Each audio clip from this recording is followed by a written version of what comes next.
Hi friends, வணக்கம். இது உங்க ஸ்பாட்டன் வாரியர் சென்னை. நான் உங்க நேமிராஜ். இன்னைக்கு நம்ம வீடியோல எதை பத்தி பார்க்க போறோம்னு பாத்தீங்கன்னா, ஒரு தம்பி கேட்டிருந்தாருன்னு நினைக்கிறேன்.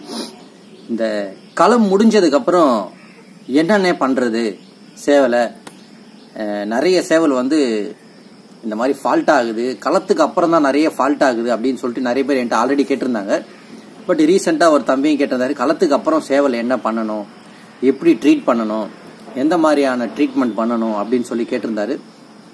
ஸோ இன்னைக்கு நம்ம அதை பற்றி தான் டீட்டெயிலாக பார்க்க போகிறோம். ஏன்னா பார்த்தீங்கன்னா, களத்துக்கு அப்புறம் நிறைய பேர் சேவல்களை இழந்திருக்காங்க.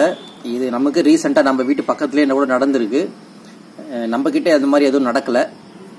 ஆரம்பத்தில் ஒரு சேவல் போயிருக்கு அந்த மாதிரி, அதுக்கப்புறம் எதுவுமே நடக்கலை. ஆனால் பார்த்தீங்கன்னா, தொடர்ந்து நிறைய குரூப்லலாம் கூட பார்த்தீங்கன்னா இதை பற்றின கேள்விகள் தான் வந்துட்டு இருக்கு. களம் முடிஞ்சு வந்தது, இந்த கண்டிஷன்ல இருக்கு, எந்த கண்டிஷன்ல இருக்கு, இது எப்படி நம்ம பராமரிக்கிறது அப்படின்னு சொல்லிட்டு என்கிட்ட கேட்டிருந்தாங்க. ஸோ என்னுடைய முறை, நான் எப்படி அணுகிறேன், களம் முடிஞ்ச சேவல்களை எப்படி பராமரிக்கிறேன் அப்படின்றத பற்றி நம்ம இன்னைக்கு ஃபுல் டீட்டெயிலாக பார்ப்போம். வீடியோ வந்து ஸ்கிப் பண்ணாமல் பாருங்க. ஏன்னா அதுதான் மெயின். நம்ம சொல்ற ஒரு விஷயமும் பார்த்தீங்கன்னா, நம்ம அனுபவப்பட்டது சொல்றோம், நம்ம பார்த்ததை சொல்றோம். அதனால நீங்க ஒன் பை ஒன் ஸ்கிப் பண்ணாம அப்படியே ஜஸ்ட் லைட் த்ரூவா பாத்தீங்கன்னா தான் உங்களுக்கு அதோட விஷயமும் அதோடைய உள்ளுக்குள்ள இருக்கிற அர்த்தமும் உங்களுக்கு புரியும். ஸோ நம்ம சேனல்ல ஃபர்ஸ்ட் டைம் பாக்குறீங்கன்னா சப்ஸ்கிரைப் பண்ணிக்கோங்க, பக்கத்தில் இருக்கிற பெல் ஐக்கானை கிளிக் பண்ணிக்கோங்க. 3 ஆப்ஷன் வரும், அதுல ஆல்ன்றதை கிளிக் பண்ணிட்டீங்கன்னா நான் போடுற வீடியோ உங்களுக்கு நோட்டிபிகேஷனா வரும். வாங்க வீடியோக்குள்ள போய் பார்ப்போம்.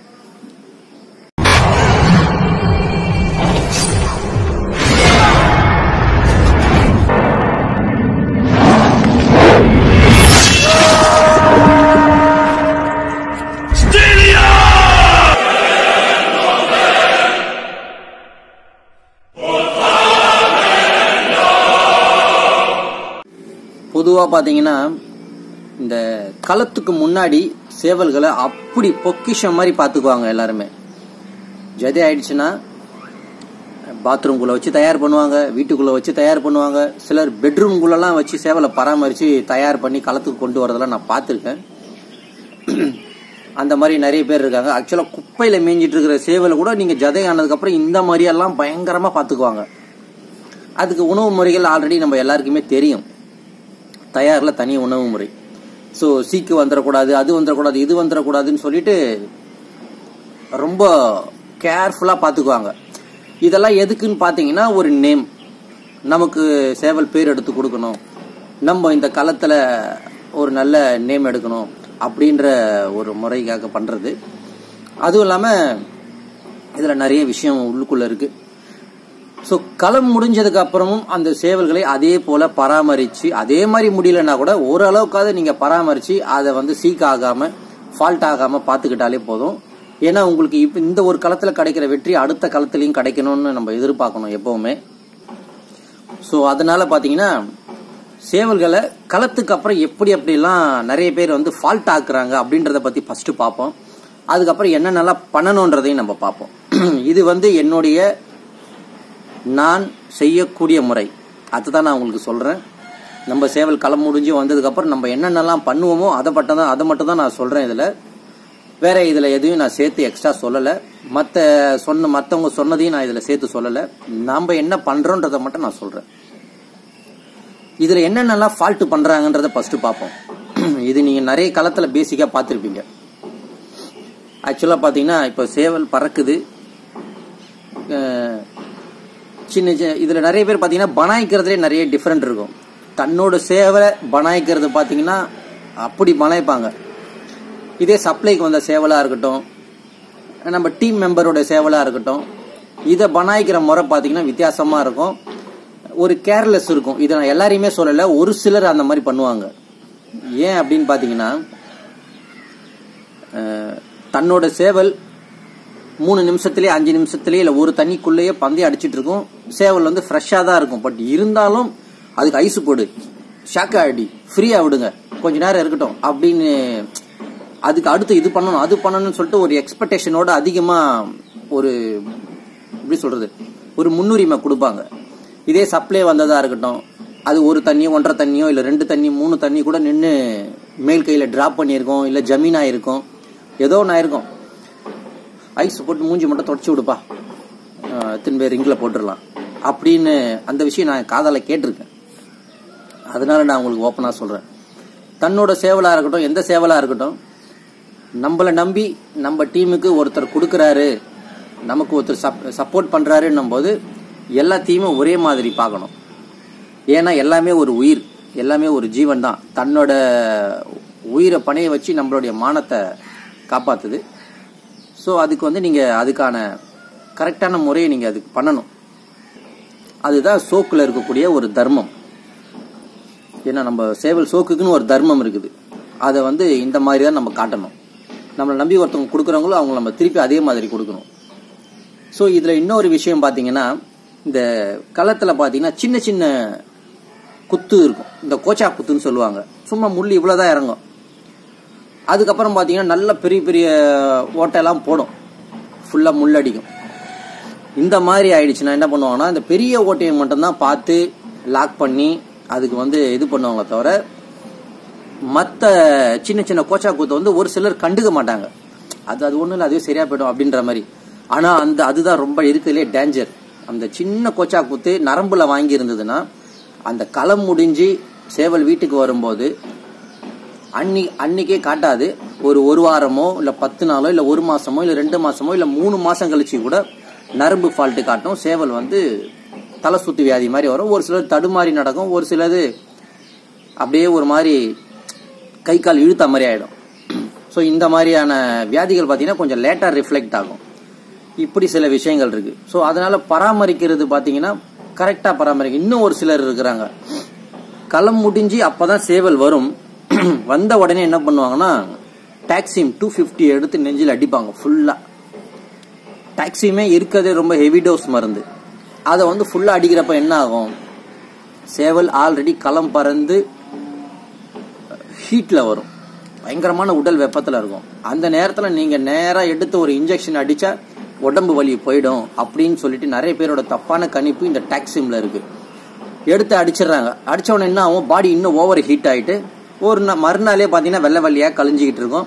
அப்படியே அது வெள்ளையா தான் கழியுது, வெறு வயிற்றுல இருக்குது அப்படி இப்படின்னு நம்மளா ஏதாவது சொல்லி சமாதானம் பண்ணிக்கிறது. இல்லைன்னா எதையாவது ஒரு குரூப்ல போய் கேட்கறது, அவங்க வாய்க்கு வந்த மெடிசன் எதையாவது சொல்றது, மறுபடியும் அந்த மெடிசனை போடுறது, மறுபடியும் சேவல் ஹீட் ஆகி லிவர் போய் சேவல் சுக்கால விழுந்து டோட்டலா சேவல் வாஷ் அவுட் ஆயிடும். ஸோ இந்த மாதிரியான விஷயங்கள் எல்லாம் பண்ணாம அதை ப்ராப்பரா பராமரிக்கிறது எப்படி அப்படின்றத நம்ம இன்னைக்கு பார்ப்போம். இப்போ நம்ம வீட்லயே ஒரு சேவல் களத்துக்கு போகுது. களத்துக்கு முன்னாடி நம்ம எப்படிலாம் தயார் பண்ணுவோம், எப்படிலாம் பார்த்து பண்றது ஆல்ரெடி சொல்லியிருந்தேன், உங்களுக்கும் தெரியும். களம் முடிஞ்சு வருது, 3 தண்ணியும் பறந்துருது. சென்னையில 3 தண்ணி தான். 3 தண்ணியுமே பறந்து மேல்கை டிராப்போ இல்லை பந்தயம் கொடுத்தோ இல்லை ஜமீன் ஆகியோ வருது. பொதுவா பாத்தீங்கன்னா களத்துக்கு சேவலை கொண்டு போகும்போது நிறைய பேர் பண்ணுவாங்க, சேவலை தன்னோடவே வச்சுப்பாங்க, துணி போட்டு முடி கையில எடுத்துட்டு போவாங்க. ஆக்சுவலா பாத்தீங்கன்னா நீங்க காலையில சேவல் வீட்டுல இருந்து கிளம்புறீங்க அப்படின்னா, என்னோட வாத்தியாரெல்லாம் அப்படிதான் பண்ணுவாரு, கிளம்புறாங்க அப்படின்னா சேவலுக்கு வெறும் வயிற்றுல இல்லாம கொஞ்சமா இட்லி உண்ட குளுக்கோஸோ இல்லை எலக்ட்ராலோ போட்டு கொடுத்துருவாங்க. கொடுத்துட்டு முட்டையோட வெள்ளைக்கரு ஒரு முட்டை கொடுப்பாங்க. அதாவது அந்த களத்துக்கும் நம்ம வீட்டுல இருந்து போறதுக்கும் ஒரு 2 மணி நேரம் கேப் இருக்கணும், இல்ல 3 மணி நேரம் கேப் இருக்கணும். இதுக்காகவே விடிகாலில் எழுந்து வெறும் வயிற்றுல போகக்கூடாதுன்னு சொல்லிட்டு கொடுத்துருவாங்க. கொடுத்துட்டு என்ன பண்ணுவாங்கன்னா, சேவலை எடுத்து கூடையில போட்டாங்கன்னா முடிஞ்சிச்சு. அப்படி இல்லை கையில கொண்டு போறாங்க அப்படின்னும் போது ஒரு துணியை சுத்தி தான் கொண்டு போனோம். ஏன் அப்படின்னு பாத்தீங்கன்னா, தன்னோட உடம்போட சேவலோட உடம்ப ஒட்டி வச்சு எடுத்துட்டு போக கூடாது. அப்ப என்ன ஆகும்னு பாத்தீங்கன்னா, பொதுவாகவே சேவல் வெறும் வயிற்றுல இருக்கும்போது ஹீட்டா இருக்கும். சேவல் ஒரு எப்படி சொல்றது, ஒரு அக்ரெசிவ் ஆகும்போது இன்னும் பாடி பயங்கர ஹீட் ஆகும். ஸோ நம்ம காலையில சேவலை கொண்டு போகும்போது என்ன ஆகும்னா, நம்மளுடைய உடம்பு நம்மளும் வெறும் வயிற்றுல இருப்போம், சேவலும் வெறும் வயிற்றுல இருக்கும். ஸோ நம்மளோட பாடி ஹீட்டை பார்த்தீங்கன்னா சேவலை அப்படியே அப்சர்வ் பண்ணிக்கும். அப்சர்வ் பண்ணும்போது என்ன ஆகும், நீங்க சேவலை உடம்புல வச்சு பாருங்களேன், உங்க பாடியே ஹீட்டா தெரியும். ஏன்னா அதோட ஹீட்டும் உங்களோட ஹீட்டும் ஒன்னா மெல்ட் ஆகும். ஆகும்போது என்ன ஆகும்னா, சேவல் வெப்பமாயிடும். நீங்க களத்துல கொண்டு போய் ஐஸ் போடும்போது இன்னும் ஹீட் ஆகும், ஷேக்கா அடிக்கும் போது இன்னும் ஹீட் ஆகும். ஸோ இது எல்லாமே பண்ணி நீங்க களத்துல எடுத்துன்னு போய் விட்டுட்டு ஒரு 10 நிமிஷத்துல சேவல் தம்முக்கு வந்துடும். நல்லா தானே நீச்சல் போட்டேன், நான் நல்லா தானே தம்மு அடிச்சேன், பேடெல்லாம் ஓட்டினேன், அப்படி இருந்தும் சேவல் சீக்கிரம் தம்முக்கு வந்துருச்சு அப்படின்னு நம்ம நினைப்போம். பட் பிசிக்கலாக பார்த்தீங்கன்னா இந்த மாதிரி விஷயம்லாம் நடக்கும். மேக்சிமம் பார்த்தீங்கன்னா வெயிலுக்கு முன்னாடி சண்டை வர்றது நல்லது. ஸோ இது வந்து பேசிக் திங். இது எத்தனை பேர் ஃபாலோ பண்ணுறாங்கன்னு எனக்கு தெரியாது. ஸோ களம் முடியுது, ஏதோ ஒன்று ஆகி வீட்டுக்கு வருது, பந்தயம் கொடுக்குதோ இல்லை அடிக்குதோ இல்லை மேல் கையில் ட்ராப் பண்ணதோ இல்லை கீழ் கை ட்ராப் பண்ணதோ, பட் 2 தண்ணிக்கு மேலே போயிடுச்சு. கொஞ்சம் நேரம் ஒரு மணி நேரம் கிட்ட சண்டை போட்டுருச்சு. வீட்டுக்கு வருது, வந்த உடனே நீங்கள் அதுக்கு எந்த ஒரு மெடிசனுமே கொடுக்கக்கூடாது. ஃபர்ஸ்ட் ஆஃப் ஆல் சேவலை வந்து அதே மாதிரி நிறைய பேர் என்ன பண்ணுவாங்கன்னா, ஒரு இன்சிடென்ட் ஒன்று சொல்கிறேன் பாருங்க. அப்புறம் எடுத்துகிட்டு வந்து ரிங்கில் போட்டுருங்க. கூண்டுக்குள்ளே போட்டு அடைக்கக்கூடாது, ரிங்கில் போடணும். அப்படி இவங்க வெளியே சேவல் இல்லைன்னா சேவலை ஃப்ரீயாக வெளியே விட்டுருங்க. மெயினாக பொட்டைங்க கூட விடணும். ஏன்னா பொட்டையை பார்த்ததுமே அது கொஞ்சம் வேற மாதிரி ஃபீல் பண்ணி தன்னுடைய உடம்பு வலியோ எதையுமே காமிச்சிக்காம அந்த பெட்டைங்களை விரட்டுறதோ இல்லை பெட்டைங்க கிட்ட தன்னோட ஆதிக்கத்தை காட்டுறதுக்கோ அது முயற்சி பண்ணும். அப்போ கொஞ்சம் ஆக்டிவ் ஆகிறதுக்கு வாய்ப்பு இருக்கு. பிளட் சர்க்குலேஷன் அதிகமாகும் சேவல்களுக்கு. சில பேர் நேரம் எடுத்து அப்படியே கூண்டில் போட்டு பூட்டிடுவாங்க. அந்த மாதிரி இருக்கக்கூடாது. காத்தோட்டமா இருக்கணும். வெளியில மற்ற பெட்டைகளை பாக்குற மாதிரி போட்டுடணும். போட்டதுக்கு அப்புறம் என்ன பண்ணுங்கன்னா, அன்னைக்கு நீங்க இற வைக்காம இருக்கிறதே எனக்கு தெரிஞ்சு பெஸ்ட். ஏன்னா ஒரு சிலர் என்ன பண்ணாங்கன்னா, இப்போ ரீசெண்டா கூட இல்லை, ஒரு 3 வருஷம் இருக்கும்னு நினைக்கிறேன், நான் ஒரு குரூப்ல பயணிச்சிருந்தேன். மெயின்டைன் கூட பண்ணிட்டு இருந்தேன் அந்த குரூப்பை. அந்த குரூப்ல ஒரு பதிவு வந்துச்சு. தஞ்சாவூர் டோர்னமெண்ட் தான் நினைக்கிறேன், பட் கன்ஃபார்மா தெரியல. தஞ்சாவூர் டோர்னமெண்ட்ல 4 ஆசு பறந்த சேவல். நீங்க ஆடு காலத்துலாம் ஈராசு மூராசு தான் பார்த்திருப்பீங்க. இது 4 ஆசு பறந்த சேவல். நம்ம அண்ணன் தான் பதிவிட்டாரு. அது குரூப்ல மானாமதுரையில் இருக்கிற அண்ணன் தான் பதிவிட்டாரு. பதிவிட்டு இந்த மாதிரி சேவல் வந்து நம்ம நண்பரோட சேவலா சொந்தக்காரோட சேவலான்னு ஏதோ ஒன்று சொன்னார். பட் எனக்கு இன்னும் ஞாபகம் இல்லை. 4 ஆசு பறந்த சேவல் அப்படின்னு சொல்லிட்டு. ஓகே பரவாயில்ல, இந்த மாதிரிலாம் பறந்துருக்கு சேவல், 4 ஆசு பறந்துருக்கு அப்படின்னு சொல்லிட்டு நாங்களாம் ரொம்ப பெருமையா இருந்தோம். அன்னைக்கு ஒரு நாள் டாபிக் குரூப்ல அதுவாவே போச்சு. அதை பத்தியே பேசிட்டு இருந்தோம். ஃபர்ஸ்ட் காலம் இப்படி இந்த டைம்ல முடிச்சது, இப்படி அடிச்சது, அப்படி இப்படின்னு எல்லாம் பேசிட்டு இருந்தோம். அவருக்கும் ரொம்ப பெருமிதமா இருந்தது. மறுநாள் ஒரு காலையில ஒரு போட்டோ வருது. அந்த சேவலை புதைச்சி மண்ணு போட்டு மூடி அதுக்கு ஒரு பூவை போட்டு மாலை போட்டு வச்சிருக்காங்க. இறந்து போச்சுன்னு சொல்லிட்டு என்ன பண்ணிருக்காங்கன்றது நமக்கு சரியா தெரியல. நம்ம வீட்டாண்ட அதே மாதிரி ஒரு சேவல் ஒரே நாள்ல 2 ரெடிமேட் பறந்தது. அதுவும் மறுநாள் இறந்து போச்சு. அதுக்கு என்ன பண்ணாங்கன்றது நான் சொல்றேன். என்ன ஆச்சுன்னா, ரெடிமேடு 2 ரெடிமேடுமே 3 தண்ணி பறந்துச்சு. ஃபர்ஸ்ட் ரெடிமேட் பாத்தீங்கன்னா ஒரு தண்ணிக்குள்ள முடிச்சிருச்சு. அடுத்து பாத்தீங்கன்னா 2வது ரெடிமேட் அப்படியே ஈராஸ், கிட்டத்தட்ட ஈராஸ் கணக்கு தான் அது. களம் முடிஞ்சு வீட்டுக்கு போனதுமே ஃபுல்லா இற வச்சிருக்கிறாங்க அதுக்கு கம்பு. அது இருக்கிறதுல ரொம்ப தவறான செயல்.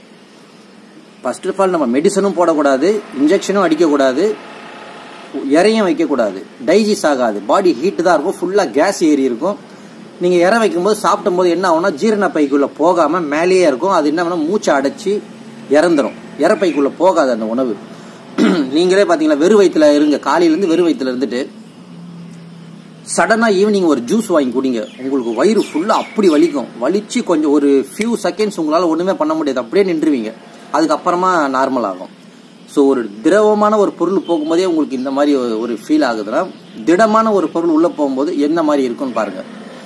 அதுவும் சேவல்களுக்கு போனதுமே அந்த கேஸ் ஃபுல்லா ஃபார்ம் ஆகி என்ன ஆகும்னா, அந்த இறையை வந்து பாத்தீங்கன்னா உள்ளுக்குள்ள இறக்காம மேலேயே வச்சிருக்கும். ஜீரணம் ஆகாது, மூச்சை அடைச்சு மறுநாள் இறந்து போயிடும். ஸோ அன்னைக்கு மட்டும் நீங்க என்ன பண்ணணும்னா, எந்த ஒரு மெடிசனும் கொடுக்காம டிகாஷன் சிறந்த மருந்து. நம்ம டீ தூளை நல்லா சுடு தண்ணியில போட்டு கொதிக்க வச்சு வடிகட்டி ஒரு டிகாஷன், பிளாக் காஃபின்னு சொல்லுவாங்க, அது ஒரு டம்ளர்ல எடுத்துக்கோங்க. 2 லெமன் டிராப் மட்டும் பிழிங்க. 2 லெமன் பிழிஞ்சிடாதீங்க, 2 டிராப். ஒரு லெமன்ல 2 டிராப் மட்டும் போடுங்க. போட்டுட்டு உள்ளுக்கு கொடுங்க. பாலாடையில கொடுக்குறீங்களோ சிரஞ்சில கொடுக்குறீங்களோ, கொஞ்சம் கொஞ்சமா நாசியில் ஏறாத மாதிரி சறுக்குன்னு அடிக்காம லைட்டா அப்படியே ஒழுவ விட்டு கொடுத்துட்டு அரை இறப்பை கொடுங்க. அந்த லெமனுடைய டிராப் 2 இருக்கிறதுனால சேவல் ஃப்ரெஷ் ஆகும். ஸோ அந்த டிகாஷன் இருக்கிறதுனால, டிகாஷன் அந்த டீ தூள்ல பாத்தீங்கன்னா அதிமதுரம், நிறைய மூலிகை பொருள் கலந்துருப்பாங்க. அப்ப என்ன ஆகும்னா, அந்த நரம்புகளோட வீரியம் நல்லா ஆயிடும். இப்ப நம்ம பொதுவாகவே காலையில் டீ குடிச்சதுமே கொஞ்சம் ஃப்ரெஷ்ஷா ஃபீல் பண்ணுவோம் பாத்தீங்கன்னா, அந்த ஃப்ரெஷ்னஸ் சேவல்களுக்கு கிடைக்கும். கொஞ்சம் வார்மா கொடுங்க, வெதுன்னு கொடுங்க. இது கொடுத்துட்டு நைட்ல என்ன பண்ணுங்கன்னா, அரை இட்லி இல்லைன்னா பிஸ்கெட், எலக்ட்ரால் பவுடர் போட்டு, அதுவும் அரை வயிறு தான் கொடுக்கணும். நீங்க முழு வயிறு கல்லு மாதிரி ஆகிற அளவுக்கு கொடுத்துடாதீங்க. 5 உருண்டை இல்ல 6 உருண்டை அதுவே அதிகம் தான். 5 உருண்டை தான் நாங்களாம் கொடுப்போம். கொடுத்து முடிச்சுட்டு இதையே 3 நாளைக்கு கண்டினியூ பண்ணுவோம். அன்னைக்கு களை முடிஞ்சு வந்த நைட்டு ஷாக்கா அடிப்போம், மறுநாள் காலையில ஷாக்கா அடிப்போம், ஈவினிங் ஷாக்கா அடிப்போம், 2 நாளைக்கு தொடர்ந்து ஷாக்கா அடிப்போம். இந்த மாதிரி பண்ணுவோம். இதையும் தாண்டி ஒரு விஷயம் நாங்க பண்ணுவோம், அதை ப்ரூஃபோட தான் சொல்லணும். லேக் அடிப்போம் சேவலுக்கு. அது நான் ஆல்ரெடி சொல்லியிருந்தேன், நிறைய பேர் அதை பத்தி சொல்லுங்கன்னு சொல்லியிருந்தீங்க. லேக் அடிப்போம். அதுல பாத்தீங்கன்னா 21 வகையான மூலிகைகளை போட்டு நல்லா தண்ணி போட்டு நல்லா நம்ம ஸ்டவ்ல வச்சு ஃபுல்லா கிண்டி கிண்டி கிண்டி கிண்டி நல்லா ஒரு தோசை மாவு பதத்துக்கு கொண்டு வருவோம். கொண்டு வந்துட்டு கண்ணை மட்டும் விட்டுருவோம். களத்துல இருந்து வீட்டுக்கு வந்த உடனே ஈவினிங் இந்த வேலையை பண்ணுவோம். கண்ணு மூக்கு துவாரம் விட்டுட்டு உடம்புல இருந்து கால் வரைக்கும் ஃபுல்லா பூசிடுவோம். அப்படியே தாரில் ஓட்டின மாதிரி சேவல் இப்படியாவது நிற்கும். அதால ரெக்க கூட அடிக்க முடியாது, அந்த அளவுக்கு அது காஞ்சி பிடிச்சிடும். அப்ப என்ன ஆகும்னு பாத்தீங்கன்னா, சின்ன சின்ன கோச்சா குத்து, பெரிய பெரிய குத்துலயே தையல் சரியா போடாம உறிஞ்சி எடுக்காம தையல் போட்டு இந்த மாதிரியான விஷயங்கள்லாம் பாத்தீங்கன்னா அது உடம்புல பண்ணியிருப்பாங்க. ஏர் போச்சுன்னா அது லட்டியா மாறிடும். பெரிய பெரிய குத்தெல்லாம் சரியா வாயை வச்சு உறிஞ்சி எடுத்து துப்பிட்டு தான் நம்ம தையல் போடணும். இதை சரியா பராமரிக்காம விட்டுட்டாங்கன்னா என்ன ஆகும்னு பாத்தீங்கன்னா லட்டி ஆயிடும். ஸோ இந்த லேக் அடிக்கிறதுனால இது பழங்காலத்து முறை. இந்த லேக் அடிக்கிறது பாத்தீங்கன்னா பழங்காலத்து முறை. 35-40 வருஷத்துக்கு முன்னாடி பண்ணவங்க எல்லாமே ஃபுல்லாவே லேக் அடிச்சு தார்ல ஒட்டின மாதிரி சேவல் இப்படி நிற்கும். அப்ப என்ன ஆகும்னு பாத்தீங்கன்னா இந்த 21 மூலிகையுமே ரொம்ப காட்டான மூலிகைங்க. நம்ம நாக்குல வச்சாலே அப்படியே சுருக்கு நேரம் நமக்கு. அந்த மாதிரியான மூலிகைகள், ரத்தக்கட்டு, இந்த மாதிரி எல்லா விதமான வியாதியுமே உடம்புல இருந்து எடுத்துரும். நரம்புகளை வீரியமாக்கி விட்டுரும். சேவல் ஃப்ரெஷ் ஆயிடும். தலையில இருந்து கால் வரைக்கும் ஃபுல்லா பூசி சேவல் அப்படியே ரோபோ மாதிரி தான் நிற்கும் 3 நாளைக்கு. இது இப்படியே இருக்கிறதுனால என்ன ஆகும்னு பாத்தீங்கன்னா, இந்த சின்ன சின்ன குத்துல இருக்கக்கூடிய நச்சுத்தன்மையை எடுத்துரும். பெரிய பெரிய குத்துக்குள்ள இருக்கக்கூடிய நச்சு பொருள், நச்சுத்தன்மை எல்லாமே எடுத்து இந்த ரத்தக்கட்டு இது எதுவுமே வராம எல்லாத்தையுமே உறிஞ்சி எடுத்து சேவலை ஃப்ரெஷ் ஆக்கி வச்சிரும். அதுக்கப்புறம் 3 நாளுக்கு அப்புறம் நீங்க கழுவுனீங்கன்னா சேவல் நார்மல் ஆகும். அப்ப அடிக்கும் பாருங்க, ரெக்க ஒரு பட்டை அடிக்கிற மாதிரி அடிக்கும். நல்லா பட்ட பட்ட பட்டன்னு அடிச்சுக்கும். அவ்வளவு ஃப்ரெஷ்ஷா இருக்கும் சேவல். இது கிட்டத்தட்ட ஒரு 100 ஷேக்காக்கு சமம் ஒரு லேக்கு. இந்த லேக் அடிக்கிறது பழங்காலத்து ஆளுங்க இந்த வீடியோ யாருன்னா பார்த்தாங்கன்னா அவங்களுக்கு தெரியும். பட் இதை பத்தின நான் ஒரு ஃபுல் டாக்குமெண்ட்ரி நான் உங்களுக்கு போடுறேன். பட் இப்போ போட முடியாது, கொஞ்சம் டைம் ஆகும். ஏன்னா நீங்க கமெண்ட்ல எப்படி கேட்பீங்க, லேக் அடிக்கிற முறை சொல்லுங்க, அந்த மூலிகை சொல்லுங்கன்ட்டு. அதை நான் வாயிலெல்லாம் சொன்னா உங்களுக்கு புரியாது. நம்ம ஒரு சேவல் களத்துக்கு வெயிட் பண்ணிட்டு இருக்கோம், ஒரு பெரிய களம். அது முடிஞ்சதுக்கு அப்புறம் மேபி நான் அதுக்கு பண்றதுக்கு வாய்ப்பு இருக்கும். அது எப்போ முடிக்குது, எந்த டைம்ல முடிக்குதுன்னு தெரியல. முடிக்கும் போது உங்களுக்கு அதை நேரடியாவே அதை எப்படி நான் மேக் பண்றேன், என்னென்ன சேர்க்கிறேன், எப்படி அடிக்கிறேன், எத்தனை நாள் விடுறேன், திருப்பி எப்படி வாஷ் பண்றேன், அதுக்கப்புறம் அது எப்படி ஃப்ரெஷ் ஆகுதுன்றதை நான் உங்களுக்கு டீட்டெயிலாக காட்டுறேன். வீடியோ ரொம்ப லென்த்தா போயிடுச்சுன்னு நினைக்கிறேன். மேபி உங்க எல்லாருக்குமே இது புரிஞ்சிருக்கும், தெரிஞ்சிருக்கும். உணவு வைக்கிறத ஸ்டாப் பண்ணுங்க, லேசான ஃபுட்டு வைங்க. மெயினா டிகாஷன் கொடுங்க. பச்சை தண்ணியோ சுடு தண்ணியோ வைக்காதீங்க. சுடு தண்ணி வைக்கலாம், தப்பு கிடையாது. பட் டிகாஷன் கொடுக்கறது ரொம்ப நல்லது. 1 ஹவருக்கு ஒரு வாட்டி எடுத்து சும்மா 2 சிரஞ்சு கூட அடிச்சு விடுங்க, ஒன்றும் பிரச்சனை கிடையாது. சேவலை தொடர்ந்து கண்காணிச்சுக்கிட்டே இருங்க. இந்த மாதிரி பண்ணிட்டு வந்தாலே சேவல் ஆட்டோமேட்டிக்கா ரீஃப்ரெஷ் ஆகி பக்காவா உங்களுக்கு அடுத்த களத்துக்கு ரெடியா நிற்கும். வீடியோ உங்க எல்லாருக்குமே பிடிச்சிருக்கும், பயனுள்ளதா இருந்திருக்கும்னு நினைக்கிறேன். நன்றி, வணக்கம். அடுத்த ஒரு பயனுள்ள வீடியோல பார்ப்போம்.